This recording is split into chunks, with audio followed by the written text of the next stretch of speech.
先ほどちょっと大事なことを話すのを忘れてたんで、それを補足するところからちょっと始めたいと思うんですが、入ってない？入りました？観察視という概念、これニュースでこの1年間通してずっと出てくると思うんで、これの基礎的なところをちょっとね、皆さんに紹介しておこうと思うんだけど、さっきも言ったように観察視の概念っていうのは非常に整然としています。でよく言われるのね、こんな整然としたもので人間の意識なんか語れないだろうっていうふうに言われるんだけど、そりゃそうだっていう話なんだけど、あくまでも基本的な骨組みだと思ってください。このヌースが指し示す構造体っていうのはね。でその構造の中でまたいろいろな関係性が生まれてきて、ふくよかな意識というのが生まれていくんで、まず整然とした観察視のシステムっていうのを皆さんの頭にインプットしてほしいんですが、まず観念のシステムなんですね、この観察視っていうのはね。ちょっと分かりにくいと思うんだけど、で僕も本当おこそ情報を最初紐解くの大変だったんですけど、彼らって言っちゃっていいのかなまあいるんでしょう、なんか工事の知性体がね。僕はそういうふうにもう感じてますが、彼らは数と形と空間というものをね、なんか同一のものとして見てるんだよね。非常に分かりにくいかもしれないんだけど、数と形は同じものなんですよ、彼らにとって。そしてかつそこに空間というのが入り込んできて、でこの空間というのは決して僕らが空間と呼んでいるものじゃない。彼らが空間と呼ぶものは精神なんです。で人間が今経験している空間は、これは精神の死骸だと思ってください。ここには精神はない、時空の中には。なぜならば精神っていうのは空間化した時間のことを言うの。わかるかな？空間化した時間、つまり人間は宇宙というと必ずこう宇宙の広がりとか空間とか宇宙大きいとか思ってるけど、そういうところに精神は存在しません。精神が存在する場所は時間の深みの中だと思ってください。空間の広がりではなくて、皆さんの心の中に、例えば皆さんが子供の頃ってすぐ思い出すでしょ。で思い出すっていうのは、そこにありありと過去が浮かんでるわけだよね。皆さんの心にそういう能力があるということは、皆さんの心は時間の流れというものを全部一括して一気に保持しているということだよ。記憶として。そこに感じる、僕はいつもこういう表現を先に使うんだけど、自分の中にずっと続いているもの、自分の中で生きてきてずっと続いているという感じがしているもの、それが精神なの。そう思ってください。そしてその方向に宇宙があるの。わかりますか？この幅の広がった広い空間ではなくて、その自分の心の中に時間として、哲学の言葉ではこういうのは持続というんだけど、その持続している深み、それが宇宙なんですよ。もっと言うならそれが生命なの。わかりますか？外から見て細胞が動いているとか、そういうのが生命ではなくて、皆さんが直に心の中に感じ取って記憶とともに一緒にずっと携えている、その時間がない世界。なんとなく直感でわかるでしょ。なんとなく感じられる。それもう目でわかる、感じ取ってる。それが命なんですよ。それをまずね、今日帰っててもいいけど、自分で確認してください。これ常に確認するといい。俺の命はどれだって。それなの。そこでずっと続いている、それがあなたなの。わかりますか？そこに宇宙があるんで、それを開いていくことがヌースの扉を開くし、死の空間を開くということの意味なんです。だから時間と空間の世界でこうやって科学が見ているようなこう外部から接触するような宇宙っていうのは実は無です。だってその心の中にずっと続いているものが世界を見てるんでしょ。実際生きて、もしじゃあそれがずっと続いている自分がいなかったら何があるのっていう話だよ、世界に。ですからまずそこの軸を変えることがとても重要です。で思考する時もその軸、その空間の深みを思考するの。わかりますか？それが重要です、ヌースの思考にはですね。ということで彼はそうやってそこの空間が入り口となるような世界があるんですよ。永遠だよね、それは多分。永遠が開くというイメージだと思うんだけど、でそこに数と形と精神が一体となってあるシステムを作っているんだよ。で起こすとそれを最初こう言ってきた。まずゼロ、これ彼は重心と呼びます。変換の中点って書いてあるんだけど、それは時間と空間の世界と今僕が話したこの持続の自分の中で続いている心の空間の深くある存在の場所の接点、これを重心と呼ぶの。時間と空間の世界とその永遠の空間の接点、文字通りそこで中心が重なってるっていうイメージなんだけど、そこがこう反転させるのね、これ蝶番みたいな感じ。その蝶番の役割を果たしている場所、これを重心と呼んで変換の中点と呼びます。ですか。そしてその中点からスッと力が出てくる、これはその精神の力のベクトルのようなものなんだけど、それを負荷と呼びます。力と方向、シュッと出てくる。反映というのはその負荷に対して必ず反対物が出てくるっていう。宇宙というのは関作用に対して反作用があると思ってください。精神においてもそれを反映と呼びます。そしてここで負荷と反映という2の関係が出てきます。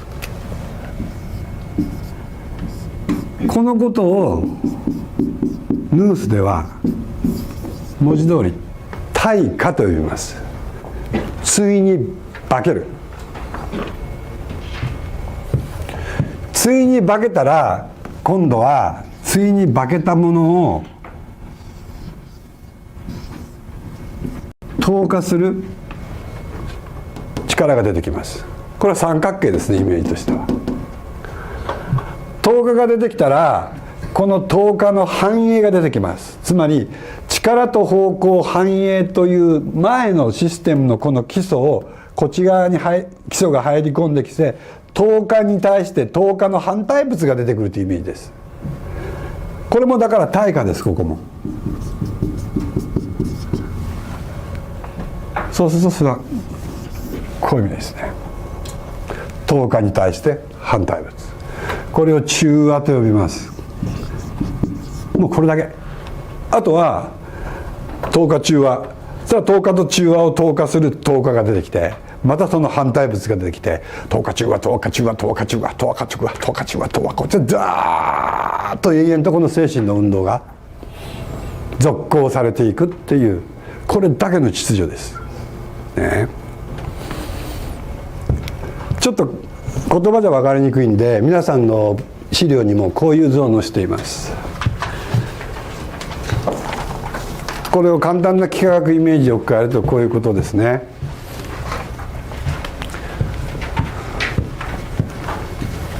まず重心0点がある。それに対して負荷が生まれる。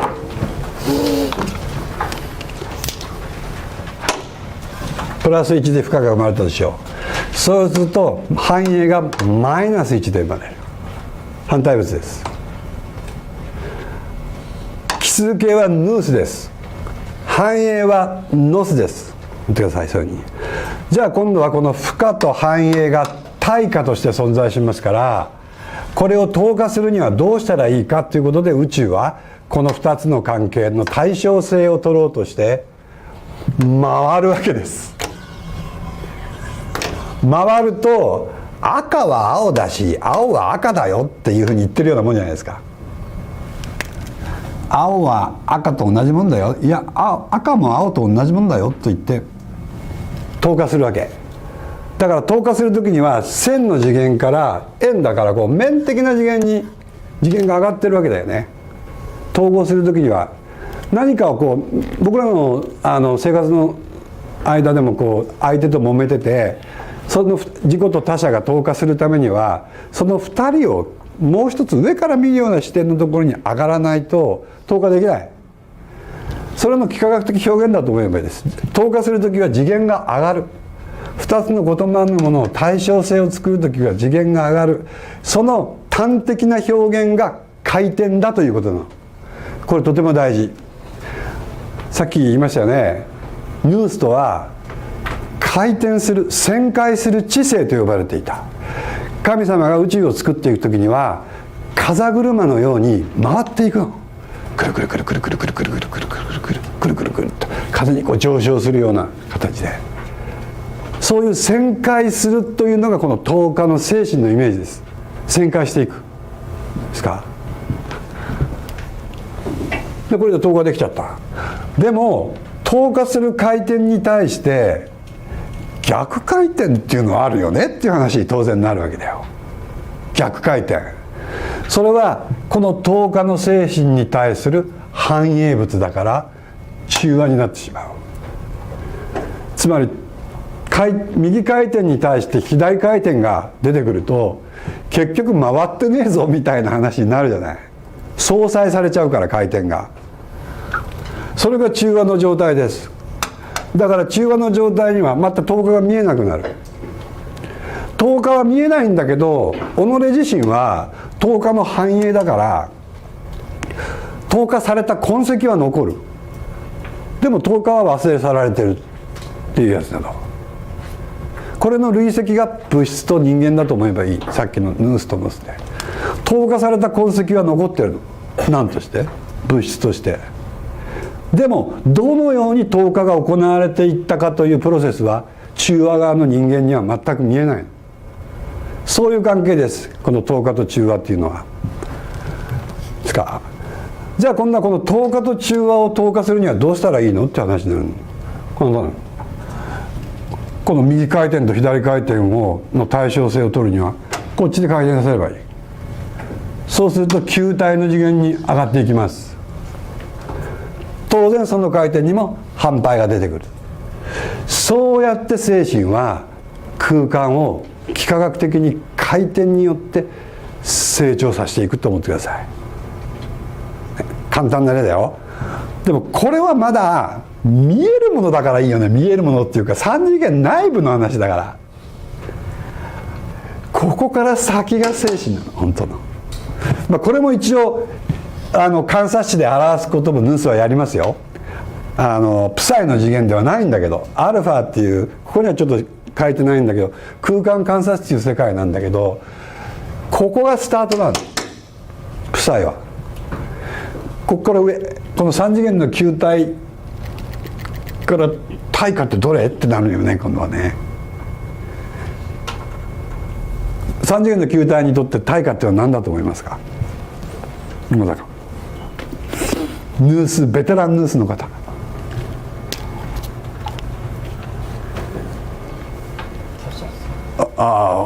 惜しいな。惜しくないかあんまり膨張と収縮だと思ってください。膨張収縮という2方向があるでしょ、3次元には。これが今度は対価になります。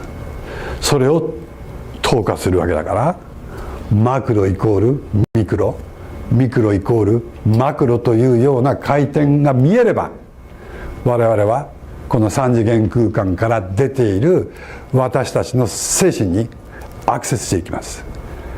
ただしその世界は今の僕らの常識では4次元と呼ばれているもん。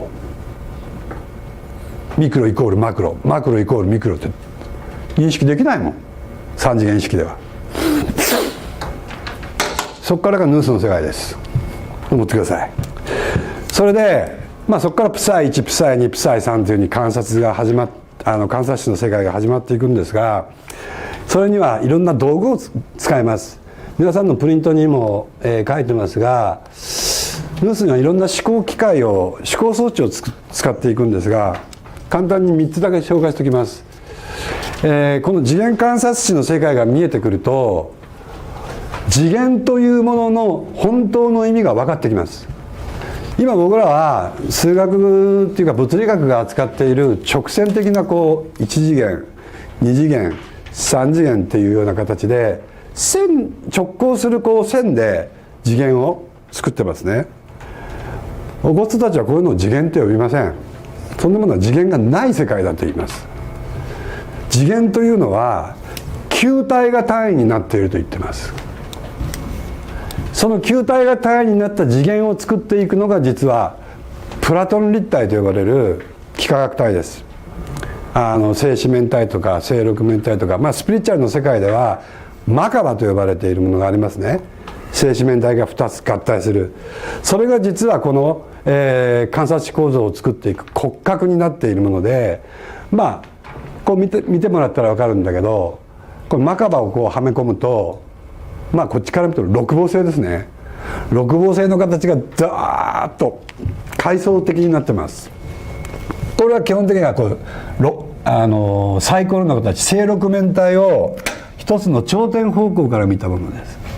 4次元の方向から見たもので、123次元4次元っていう形で、4次元の形だと思ってください。正六面体っていうのは僕らサイコロっていうと3次元と思っちゃうけど、あれは違う。あれは4次元が3次元に投影されている形です。正六面体というのはね。そういうふうにヌスでは解釈していく。そしてここで内接外接でずっと球体が形成されていくます。これが次元です。ヌースが言う次元観察視とも対応していきますが、そういうふうに考えてください。でいかんせん今僕らは中和されているからこの次元が見えない。見える人いる？ヌースを学んでる人は俺は分かるぜっていう人がいるかもしれないんだけど、基本的に見えないでしょ。球体で次元がいっぱいある？どういうことって。だってみんな空間3次元だと思ってるから、例えば物という立体、これ何次元ですか？普通に言うと物3次元だよね。これ3次元立体と呼ぶ。じゃあその周りで僕がこうやって見ましょう。この物をここにも球体の空間があります。これ何次元？普通は？普通はまだ普通はまだあんまり先払いじゃないけどいいです。でも今の正解ですよ。3次元としか呼ばない。じゃあ今度自分が回って自分の周りを3次元。じゃあ地球から広がる空間は3次元。実はみんな次元が違うの。でも中和されてるから全部3次元で扱っちゃってる。それが次元が見えてないという意味です。だから物から広がる空間と自分の身体から広がってる空間って全然次元違うんですよ。さらには地球から広がってる空間、太陽系から広がってる空間、全然次元が違うの。でも現代物理学は4次元時空で3次元と時間で全部追っちゃう。これ何が起こってるかというと、全部物質で覆ってるの。宇宙を物質。これね、これ詳しく話していくけど中和されてるから。だからこの中和の牢獄って言っちゃ悪いな。一応そういう概念で全部宇宙見てしまうとみんな物に閉じ込められてるんですよ。自分たちが活動している精神の場所が全然概念化されてないの。恐ろしいことに。そして人間が時空を見ているとか言ってるわけ。もうデタラメなんです。ニュースから言うと空間概念が全くできてないから、だからこういう物質文明になってると思ってください。精神が何一つ関わってないんです。だからその精神を呼び起こした空間を出現させて、その空間に即した文明を作ることが今からの人類のテーマだと思ってください。全然違う世界が出てきますよ。さあそれでこういう形でこの球体の階層、この球体のことを玉なんだけど、日本の古神道風に言えばこれ玉なんだよ。玉ということはこれ自体がもう霊なんです。そういうふうに持っていってください。僕らは見るものに形を与えているんだけど、今形っていうのは見えるものだと思ってるんだけど、オゴストが言うには本当の形っていうのは見るもののことなんだよ。わかる？形は見えるものじゃなくて見るものが形なの。それはさっき言った僕らがこう持続というんだ時間が空間化した世界、それが見るものの世界なんだよね。持続の空間があるの。そこに形があります。幾何学の本質があるの。それを出現させていくっていうこと。そうするとこういう世界が見えてきて、いわゆる日本の玉の哲学が出現してくるっていうふうに思ってもらえばいいです。さあ、あとこれもあるね。これはまさに玉。これは人類が神を見る日でも最初に使った玉だけど、ヌースコンストラクションということで5次元かな。世界を自己と他者という関係で置いて、間に物を挟んでおいて見る、いわゆる我々の霊体の魂の構造体、これもよく使っていくと思います。アニメーションちょっとせっかく持ってきたからこういう感じかね。見てください。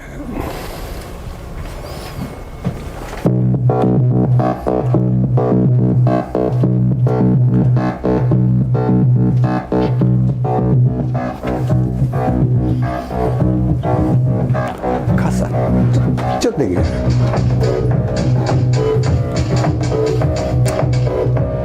ここはまだあんまり気にしなくていいです。こういう世界を1年間かけて旅していきますよというイメージでいいです。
これが、ヌースコンストラクションの形成プロセスなんですけども、1から10、プサ1から10までの形を形成していくアニメーションですね。でこれを皆さんの認識の中に多分形作っていってもらおうと思ってる。でそれが見えてくると何が分かってくるかというと、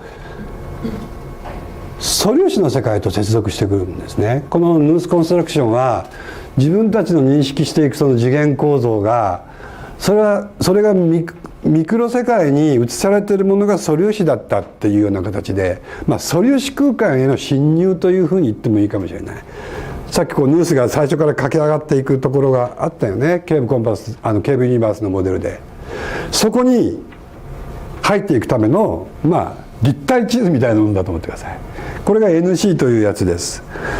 であと地図があるならコンパスというのが必要なんだよね。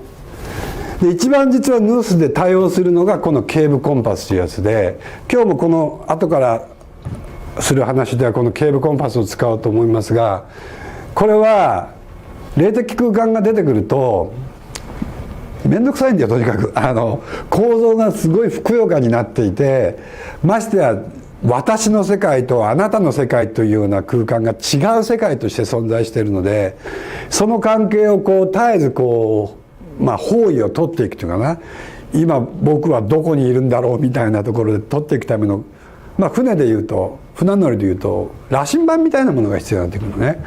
その羅針盤の役割をするのがこのケーブコンパスというやつで、ここに書いてあるケーブコンパス、ヌースコンストラクション、ヘキサチューブっていうこの3つを使いながら、この次元観察っていう私たちの魂の世界を詮索していくような話をしていこうというふうに思っています。ですね。